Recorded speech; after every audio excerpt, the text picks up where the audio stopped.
why this is my most used kettlebell and why it should be for you too. Guys, welcome to the channel. Again, talking about survival and preparedness and something that I don't cover often, which is fitness, trying to stay in shape, doing a little bit of weights and cardio and trying to keep that muscle mass as time goes by. If you don't do your part, you will end up losing it. So that's always a good idea. Now, of course, this is not my thing. I don't do videos on this because you have proper channels on fitness and the number of exercises that are all very good. Lots of crap out there, so be careful, but you know how this goes. Now, in terms of what concerns us, for survival and preparedness, it's a basic thing you probably already know, and this is what a number of organizations over the world have been recommending for years. It's usually going to be like 3 times a week, doing 30-40 minutes of cardio, doing some weightlifting, some more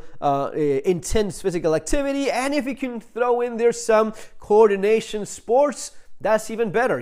Doing tennis, for example, is very good. Whatever, anything that involves some coordination. And you know what? If it's some kind of sport that you practice with other people, socializing, you mix all of that, even better. But basically, it comes down to that. You need to do cardio and you need to lift stuff, heavy stuff. The heavier, the better, right? Well, no.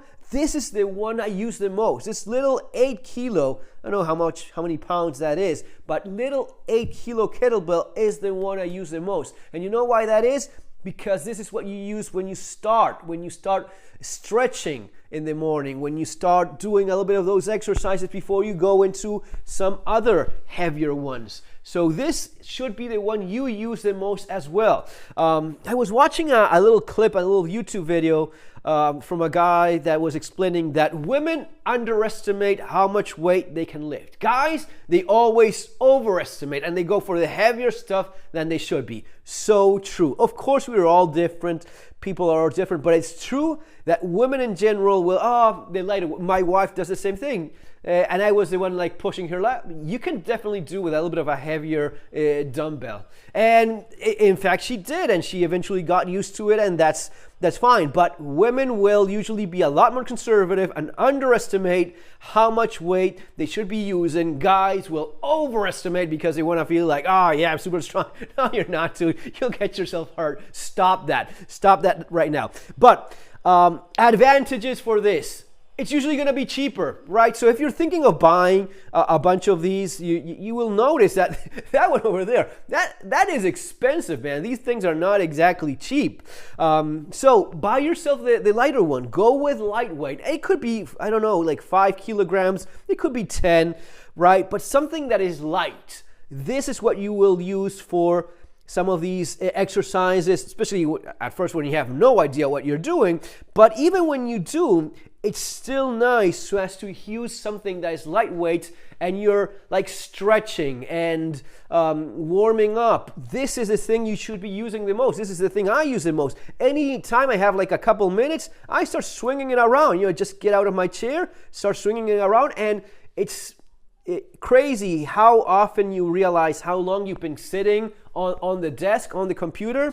That is terrible for you. So even if you stop for just a couple minutes and start doing a little bit of exercise, it is enormous, the difference between sedentary and all of a sudden you're doing something physical. You're doing movement. You're lifting some weights. You're having some dynamic movement of your body, which is completely different from sitting on the chair in which we all are all day long. Let's not lie to ourselves. We have these jobs that involve a lot of being in front of a screen.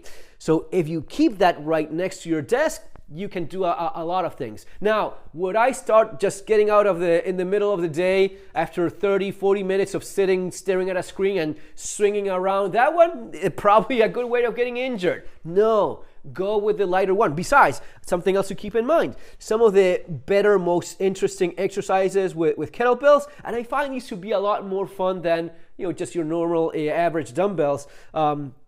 These are dynamic exercises. You're swinging, you're moving stuff around. I'm trying right now, like chopping, as if you had as if chopping with an axe, right? Like overhead.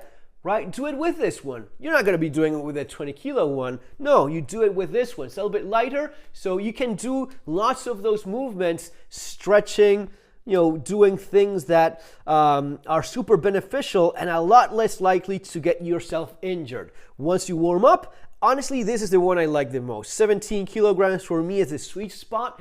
And this is, it's crazy, but I love this thing. This is the sweet spot for me of once you warmed up, this is where you feel that nice amount of resistance. And of course, there's other exercises in which you're probably better off with the 20 kilos.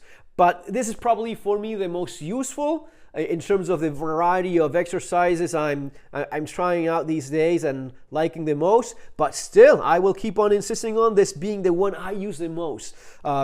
Less likely to get injured, a lot more. And one thing about dynamic movements is that when you start swinging, this is no longer 8 kilograms because of the force you're applying, because of the speed. The more resistance you will have, the more speed you add, the more this weighs. This no longer weighs 8 kilograms. This weighs maybe twice as much depending on how much force is in that swing. So keep that in mind as well. And it's a natural process. It's almost like rowing, right? When you're rowing, the water is the same. It's just about how fast you want to go. And the faster you want to go, the more exercise you do, the more tired you get. So swinging and throwing these around, it's a lot more fun than those. And you can kind of like manage. Am I just stretching a little bit? Am I swinging it a little bit harder and putting a little bit more work on those muscles? And yeah, that's great overall exercise. So having a couple of these around is always a good idea. So yes, warming up with maybe a little bit of cardio and doing some of that. Yes, these things you really need to start doing more, especially as time goes by, as you get older. You cannot let it go, because if not, that muscle will start shrinking at an accelerated rate. And you can build up. There's things that I could not do before with a 20 kilogram one. I can do that now after working on it for a while, It's just a matter of getting it done and keeping at it. Eventually you will get stronger so as to do things with heaviers. But I insist, start with this one and use this one the most. The light one is the one that is going to be the providing the most benefits for you in general. Instead of not moving, or even worse, instead of moving with something that is way too heavy for you, getting hurt, getting injured, and having to not do a damn thing for God knows how long, this is far better than not doing anything, okay? Guys, it's going to be all for now. Remember, if you want to learn more about all this stuff, you have the channel, you have my books, Surviving the Economic Collapse, Street Survival Skills, and if you want to start getting into all of this stuff, there's a pile of great YouTube videos. Not everything is the same, so be careful there. One last thing I realized, there's fake weights. There's guys out there, Instagrammers, like influencers. There's a website dedicated to selling fake weights, if you can believe that. These guys will do a video showing, oh, he's lifting so much. And that's the kind of thing that gets you hurt, because you think, well, if that guy is doing it with the 16 or the 20 kilo, no, he's doing something that's made out of plastic and is maybe hollow inside, or it's not even metal at all. They're using fake weights for videos in Instagram and for influencers. Dedicated website on selling fake weights. Sylvester Stallone was doing these with it was like 20 kilogram plates, and he was like lifting one and the other with in front of him, pretending to do a lot of effort. Fake plates. Come on, man, don't do that sort of thing.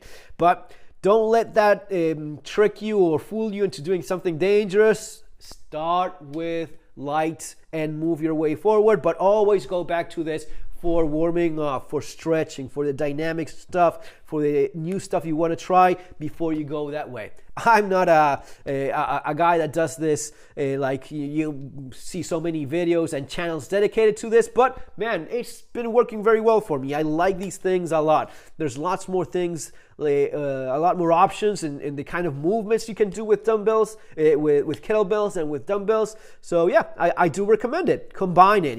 I do elliptic trainer, going out for a walk every once in a while. Well, not every once in a while. Ideally, it should be daily. and elliptic trainer, cardio, 3 times a week minimum. If not, you're just not doing yourself any good. And add some weightlifting as well. Guys, see you on our next video. Take care. Have an awesome day.